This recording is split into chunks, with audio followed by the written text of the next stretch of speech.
Mga kaloob ng banal na espiritu. Ngayon mga kapatid, nais kong maunawaan ninyo ang tungkol sa mga kaloob ng banal na espiritu. Alam naman ninyo na noong hindi pa kayo nakakakilala sa Diyos, iniligaw kayo upang sumamba sa mga Diyos-Diyosan na hindi naman nakakapagsalita. Kaya gusto kong malaman ninyo na walang taong pinapatnubayan ng Espiritu ng Diyos ang magsasabi, "Sumpain si Jesus." At wala ring taong makapagsasabi na si Jesus ay Panginoon kung hindi siya pinapatnubayan ng banal na Espiritu. May iba't iba tayong kaloob, ngunit iisa lang ang Espiritong pinagmulan nito. May iba't ibang paraan ng paglilingkod, ngunit iisa lang ang Panginoong pinaglilingkuran natin.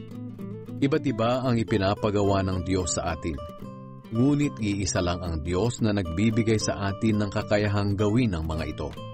Ang bawat isa ay binigyan ng kakayahan na nagpapakita na sumasakanya ang banal na Espiritu upang makatulong siya sa kapwa niya mananampalataya.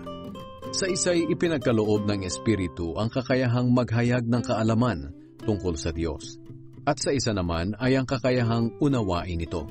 Ang iba'y pinagkalooban ng Espiritu ng malaking pananalig sa Diyos, at ang iba naman ay binigyan ng kakayahang magpagaling sa mga may sakit.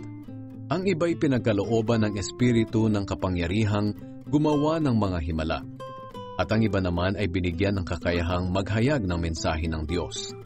Mayroon namang pinagkalooban ng kakayahang makakilala kung ang kapangyarihan ng isang tao ay mula sa banal na Espiritu o sa masasamang Espiritu.